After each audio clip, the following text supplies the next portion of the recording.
Hi friends, online preparation विद्यार्थी में आपका बहुत बहुत स्वागत है। एंड फ्रेंड्स, आज के वीडियो में हम देखेंगे कोड 5010 के इम्पॉर्टेंट क्वेश्चंस। कोड 510 के इम्पॉर्टेंट क्वेश्चंस लेंगे और आज के बाद से हम आपके लिए सिर्फ और सिर्फ इम्पॉर्टेंट क्वेश्चंस लेके आएंगे। बिल्कुल पूरा पीडीएफ जो आपकी बुक है अवेलेबल नहीं करवाएंगे। जो इम्पॉर्टेंट क्वेश्चंस होंगे हम सिर्फ वही लेके आएंगे। तो ये लॉन्ग क्वेश्चन है और यूनिट 1 का है।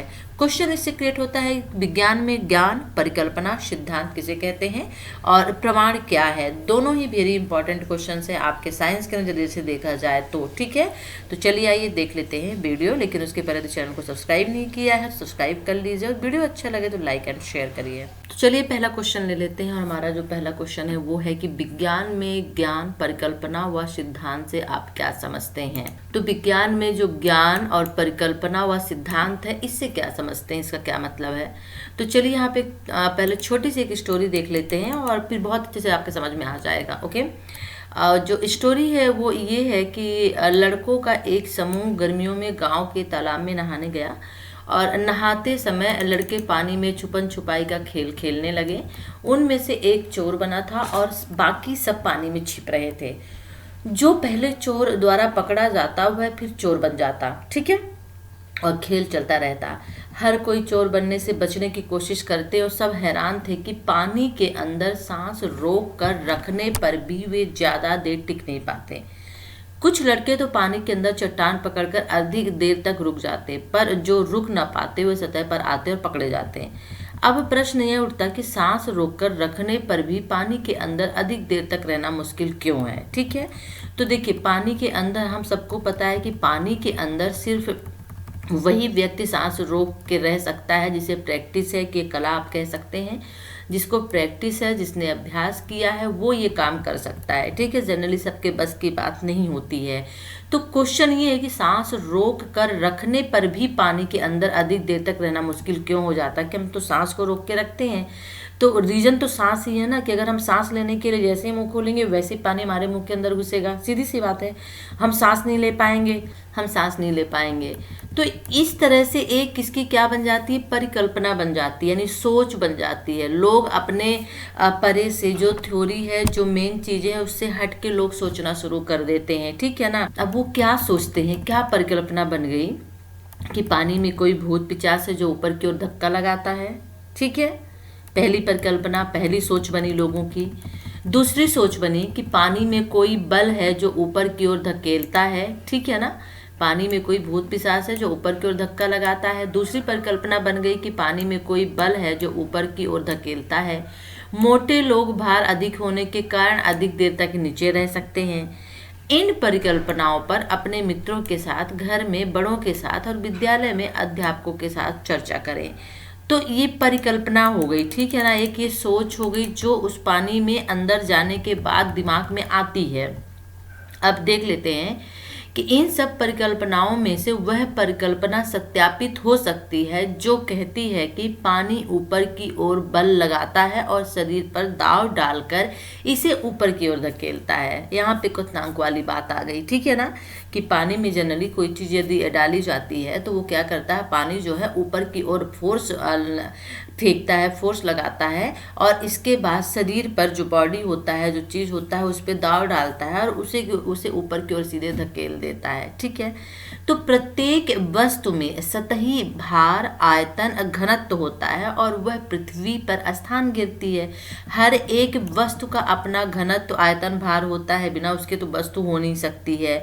और उसका जो वह घनत्व, आयतन, भार होता है वही वो स्थान लेती है। यानी जिस जगह पर पृथ्वी पे वो रखी हुई होती है उतना वो स्थान घेर लेती है, क्योंकि वो उतना उसका भार हो गया, उसका आयतन हो गया। ठीक है, और यहाँ पे परिकल्पना से ये तथ्य परिकल्पना से सिद्धांत बनाते हैं और विद्या शिक्षार्थी द्रव तथा ठोस पदार्थों द्वारा महसूस करके व अवलोकन करके इस परिकल्पना के माध्यम से प्राकृतिक नियमों पर आधारित आर्किमिडीज का सिद्धांत समझते हैं। जो प्राकृतिक नियमों पर आधारित किसने सिद्धांत दिया था, वो आर्किमिडीज का सिद्धांत था। ठीक है, तो इसमें से एक जो इम्पॉर्टेंट चीज़ निकलता है और क्वेश्चन आपका निकलता है, अगर एमसीक्यू बन सकता है तो वो ये क्वेश्चन बनता है कि जो वस्तुएं होती हैं तो क्या वो घेरती हैं। तो पृथ्वी का जो स्थान घिरती हैं और किस वजह से, किन चीज़ों से, तो भार आयतन घनत्व की वजह से। ठीक है, अब यहाँ प्राकृतिक नियम और उनसे निकलने वाले सिद्धांत तथ्यों प्रमाणों पर आधारित है, जैसा कि लड़कों ने नहाते समय व अलग परिस्थितियों में अवलोकन द्वारा प्रयोग के द्वारा किया जाता है। परिकल्पना अवलोकन पर आधारित बुद्धिमानी से लगाया गया अनुमान है। ठीक है ना, परिकल्पना अवलोकन पर आधारित, अवलोकन यानी देखना होता है। ठीक है, बुद्धिमानी से लगाया गया अनुमान है। अब यहाँ पे परिकल्पना को थोड़ा सा समझ लेते हैं और ज़्यादा, तो यहाँ पे देख लेते हैं कि सामान्यतः परिकल्पनाओं को प्रयोग द्वारा और अधिक अवलोकनों द्वारा स्वीकृत या अस्वीकृत किया जाता है। एक सरल उदाहरण से देख लेते हैं कि यदि आपको कपड़े धोने के विभिन्न साबुनों की धुलाई क्षमता एक जैसी लगती है, तो हम यह परिकल्पना बना सकते हैं कि कपड़ों की धुलाई इस बात पर निर्भर नहीं करती है कि हम कौन सा साबुन प्रयोग कर रहे हैं। ठीक है, जनरली हम कहते हैं ना कि यार सभी साबुन एक जैसी होती है, कोई भी लगा लो, है ना, मैल तो निकल ही जाती है। तो मतलब क्या हुआ कि यहाँ पे ये है कि कपड़ों की धुलाई साबुन के ऊपर डिपेंड नहीं करती है। ठीक है ना, कि साबुन अच्छा है इसलिए उसके मैल निकल रहे हैं, आप उसे अच्छा धुल रहे हो इसलिए उसके मैल निकल रहे हैं। अगर किसी कपड़े पर लगा दाग किसी एक साबुन से नहीं छूटता परंतु दूसरे साबुन से छूट जाता है, तो इस परिकल्पना को अस्वीकृत कर देंगे। लेकिन वहीं पे यदि हमने एक साबुन यूज किया और कपड़े अच्छे, दाग की बात ले लीजिए, कपड़े अच्छे साफ हो गए, नहीं हुए, और दूसरा हमने साबुन कंपनी का यूज किया और कपड़े मेरे अच्छे साफ हो गए, तो यहाँ पे जो परिकल्पना थी वो बदल जाती है। ठीक है, और इसके विपरीत हम इस परिकल्पना को कभी स्वीकार नहीं करेंगे, क्योंकि यदि हमने 100 साबुन भी प्रयोग किए और कोई अंतर ना दिखा हो तो भी हो सकता है कि 101वां यानी कि जो साबुन है वो अलग हो। इस तरह की परिकल्पनाएं बनाई जाती हैं। ठीक है ना, तो इसका मतलब यहाँ पे ये निकला कि जनरली जो हम काम करते हैं, ठीक है, जैसे कि हमने साबुन से कपड़े धुले और एक सभी कपड़े जो है हमारे साफ हो गए, हमने कोई भी साबुन यूज कर लिया, तो हमारी कल्पना यहाँ पे ये बन जाती है कि वो साबुन की वजह से ऐसा नहीं है, क्योंकि कोई भी साबुन लगा लो कपड़े सही रहते। या फिर हमने कोई क्रीम यूज की फेस के लिए, बहुत अच्छा निखार हमारे चेहरे पे आ गया, तो हमने कह दिया कि ये क्रीम बहुत अच्छी है। या फिर हमने बहुत सारी क्रीमें यूज की, हमारे चेहरे पे कोई भी निखार नहीं आया, कोई भी इफेक्ट उसका नहीं पड़ा, जो हमें अच्छा लगे, ग्लो आया, तो हम कह सकते हैं कि नहीं, सभी साबुन एक जैसे ही हैं। तो इस तरह से परिकल्पनाएं तैयार की जाती हैं। यहाँ पे सिद्धांत देख लेते हैं। तो सिद्धांत एक स्वीकृत परिकल्पना है। परिकल्पना सिर्फ बनाई जाती है, एक थॉट होते हैं, ठीक है ना, सोच होती है। अब उस सोच को सही में कैसे बदला जाए, क्योंकि सिद्धांत तभी होते हैं जब उनके सबूत होते हैं, प्रूफ होते हैं। तो जो परिकल्पना पहले बनती है और उसके बाद उसका सिद्धांत बनता है। तो सिद्धांत एक स्वीकृत परिकल्पना होती है और परिकल्पनाओं का समूह जिसे बार बार परीक्षण करके स्वीकार किया जाता है, ठीक है, प्रूफ किया जाता है, सिद्धांत बन जाता है। तथा सिद्धांत तब तक वैध है जब तक उसे गलत साबित करने हेतु कोई प्रमाण नहीं है, यानी सिद्धांत को कभी भी अस्वीकृत किया जा सकता है। पृथ्वी जो है सूर्य का चक्कर लगाती है, ये एक थ्योरी है, सिद्धांत है, ये रियल फैक्ट है। पहले ये स्टार्टिंग में परिकल्पना थी, ठीक है ना, और 150 वर्ष लग गए इस परिकल्पना को मानने में। पृथ्वी आग का गोला है, ये पहले एक परिकल्पना थी शुरू में, और बहुत टाइम लग गया इसको मानने में। लेकिन बाद में इसका सिद्धांत, इसका परीक्षण किया गया और सच पाया गया कि पृथ्वी जो है पहले एक आग का गोला थी, और आज तक इस सिद्धांत को कोई भी नहीं बदल सका है। सभी यही मानते हैं पृथ्वी जो है सूर्य का चक्कर लगाती है। 150 वर्ष लग गए इस चीज को मानने में। तो पहले ये परिकल्पना थी, लेकिन बाद में ये साबित हो गया, सिद्धांत के बाय प्रूफ के साथ ये साबित हो गया कि पृथ्वी जो है सूर्य का चक्कर लगाती है। तो अब ये क्या हो गया, इस चीज को भी कोई नहीं बदल सका, तो यह एक सिद्धांत हो गया। यदि कोई इसको बदल सकता है, प्रमाण ला सकता है और कह दे कि नहीं, पृथ्वी जो है सूर्य का चक्कर नहीं लगाती है, सूर्य पृथ्वी का लगाता है, और प्रूफ कर देता, तो फिर जो पहला वाला सिद्धांत था वो गलत साबित हो जाता, दूसरा सही हो जाता। तो यहाँ पे किसी भी सिद्धांत के लिए प्रमाण की जरूरत होती है, ठीक है ना, और पहले वाले सिद्धांत को अस्वीकृत कर दिया जाता है, अमान्य कर दिया जाता है। अब यहाँ पे देख लेते हैं कि वैज्ञानिक सिद्धांत तथ्यों के ध्यानपूर्वक और तार्किक परीक्षण पर आधारित होते हैं। तथ्य और सिद्धांत में स्पष्ट अंतर है, दोनों अलग अलग चीजें हैं, तथ्य और सिद्धांत। सिद्धांत स्वयं तथ्य नहीं है, परंतु तथ्यों की व्याख्या करता है और उनमें संबंध स्थापित करता है। जैसे हमने अभी आपको कहा पृथ्वी और सूर्य क्या हो गए, ये तथ्य हो गए, ये फैक्ट हो गए, ठीक है ना। अब इसका एक सिद्धांत बनाया गया, सिद्धांत ये बनाया गया कि पृथ्वी जो है सूर्य का चक्कर लगाती है। तो ये क्या हो गया, पृथ्वी में गुरुत्वाकर्षण है, तो पृथ्वी और ये गुरुत्वाकर्षण दोनों अलग अलग चीज। पहले गुरुत्वाकर्षण को भी खोजा गया, पृथ्वी को भी खोजा गया, दोनों दोनों ये फैक्ट हो गए, दोनों ये तथ्य हो गए, लेकिन बाद में चल के पता चला कि जो पृथ्वी में है, पृथ्वी में गुरुत्वाकर्षण है, ठीक है ना, यानी गुरुत्वाकर्षण होता है। तो ये क्या हो गया, एक ये थ्योरी बन गई, एक सिद्धांत बन गया, दोनों में एक संबंध स्थापित हो गया। कला विषयों में हम देखते हैं कि सिद्धांतों की विषय वस्तु प्रायोगिक आंकड़ों पर नहीं बल्कि विचारों पर आधारित है, और वैज्ञानिक सिद्धांतों के विपरीत ये सिद्धांत दार्शनिक सिद्धांत है। एक दार्शनिक सिद्धांत के लिए जरूरी नहीं है कि वह प्रयोगों द्वारा वैज्ञानिक रूप से प्रमाणित किया जाए। यहाँ कुछ ऐसे वैज्ञानिक सिद्धांतों के उदाहरण दिए गए हैं। दार्शनिक सिद्धांत और वैज्ञानिक सिद्धांत। वैज्ञानिक सिद्धांत में साक्ष्य की, प्रमाण की जरूरत होती है, उसको प्रयोग किया जाता है और तभी हम कह सकते हैं हाँ कि ये सिद्धांत है। लेकिन दार्शनिक सिद्धांत में ऐसा नहीं है, ठीक है ना, जस्ट ये अप्रायोगिक वैज्ञानिक सिद्धांत के विपरीत होता है। वैज्ञानिक सिद्धांत में हम प्रयोग करते हैं, देन इसके बाद हम कहते हैं कि हाँ ये सिद्धांत है या सही है। अब उदाहरण के लिए कुछ चीजें हैं जो गलत साबित हुई हैं। अरस्तु द्वारा दिया गया स्वतः उत्पत्ति का सिद्धांत और जोआचिम बेचर का जो आपका फ्लोजिस्टन सिद्धांत था वो भी गलत साबित हुआ है। आइए एक उदाहरण की सहायता से देखेंगे कि सिद्धांत कैसे अस्वीकृत होते हैं। सिद्धांत को कैसे हम कहते हैं कि सिद्धांत सही नहीं है, ठीक है ना। स्वतः उत्पत्ति का सिद्धांत ले लेते हैं जो अरस्तु ने दिया था। इंपॉर्टेंट क्वेश्चन है, मल्टीपल चॉइस का क्वेश्चन पूछ सकता है। स्वतः उत्पत्ति का सिद्धांत किसने दिया था, तो स्वतः उत्पत्ति का सिद्धांत जो है वो अरस्तु ने दिया था, ठीक है ना। और फ्लोजिस्टन सिद्धांत जो है जोआचिम बेचर ने दिया था। इस चीज को थोड़ा सा याद रखिएगा। तो एक यहाँ पे उदाहरण ले लेते हैं, जैसे यहाँ पे देख लेते हैं। यह सिद्धांत कहता है कि जीवन जो है वो निर्जीव वस्तुओं से उत्पन्न होता है, जैसे गोबर में से कीटों के लार्वे, और इस तरह की सोच को अजीवात जीवोत्पत्ति, अजीवात यानी अजीवात जीव उत्पत्ति यानी एबायोजेनेसिस कहा गया है। यह प्रमाणित करने के लिए कि जीवन की जो उत्पत्ति है जीवन से ही होती है। अब जीवात जीवोत्पत्ति यानी जीवन की उत्पत्ति, जीवात यानी जीवन की उत्पत्ति, जीवोत्पत्ति यानी जीव से होती है। वैज्ञानिकों को 200 वर्ष लग गए, ठीक है ना, किस चीज के लिए, इस चीज को सिद्ध करने के लिए कि सही है या गलत है। और स्वतः उत्पत्ति के सिद्धांत को अस्वीकृत करके जीवात जीवोत्पत्ति यानी बायोजेनेसिस की स्वीकार किया गया, जो लुईस पास्चर ने 1886 में की थी। ये याद रखिएगा, लुईस पास्चर के द्वारा बायोजेनेसिस का यानी कि जीवात जीवोत्पत्ति का जो सिद्धांत है वो प्रमाणित किया गया, 1886 में किया गया था, ये भी याद रखिएगा। इसमें था कि बीमारियों का कारण सूक्ष्म जीव हैं द्वारा प्रमाणित किया गया, यानी बीमारी जो होती है किसके द्वारा होती है, सूक्ष्म जीवों के द्वारा होती हैं। उसमें ये कहा गया था कि जो गोबर होता है, गोबर से लार्वा और कीटाणु निकलते हैं, उसके बाद उनका जन्म हो जाता है, ऐसा नहीं है, बल्कि उससे जो लार्वा और कीटाणु निकलते हैं उनसे बीमारी होती है। वो सूक्ष्म जीव थे, तो बीमारियों का कारण सूक्ष्म जीव है। तो इस तरह से सिद्धांत को जो पहले वाला था अरस्तु का, उसको अस्वीकार कर दिया गया। वो पहले एक परिकल्पना थी, अब इसको आप परिकल्पना सिद्धांत में समझ सकते हैं। अरस्तु का जो था वो परिकल्पना थी, उस परिकल्पना को सिद्धांत बनाने में 200 साल लग गए थे, और लुई पास्चर ने सिद्धांत को उसको प्रतिपादित किया, उसे अस्वीकृत कर दिया गया। तो ये था आज का, इसमें हमने देखा है कि जो विज्ञान के अंतर्गत परिकल्पना और सिद्धांत क्या होते हैं, इसको हमने समझा, ठीक है ना। अब चलिए इसमें एक और क्वेश्चन ले लेते हैं, प्रमाण पर टिप्पणी करिए। प्रमाण क्या है, वेरी इंपॉर्टेंट क्वेश्चन है। आप साइंस पढ़ रहे हो, उसमें प्रमाण ना पढ़े, प्रमाण के बारे में ना जाने, तो ये थोड़ा सा मुश्किल है। तो इसको समझ लेते हैं, ठीक है ना। प्रमाण का मतलब होता है कि प्रत्येक वस्तु कहाँ से आती है, उसका क्या मतलब है।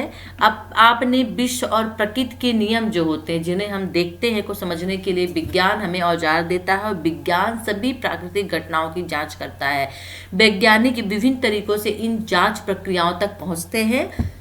कुछ प्रयोगों पर आश्रित होते हैं, कुछ अवलोकनों पर, कुछ बंद गली में पहुंच जाते हैं, और कुछ अनापेक्षित यानी अचानक खोज कर लेते हैं, और कुछ तकनीकी विकास की ओर जा पहुंचते हैं, और कुछ स्थापित सिद्धांतों को शक के घेरे में ला खड़ा करते हैं। परंतु इन सब विविधताओं के होते हुए विज्ञान का उद्देश्य अपरिवर्तित रहता है, विश्व की क्रियाओं का सही और प्रभावी स्पष्टीकरण। प्रमाण, साक्ष्य जिसे हम कहते हैं, यदि कोई चीज हुई है तो उसका साक्ष्य तो 100% होगा, ऐसा हो नहीं सकता।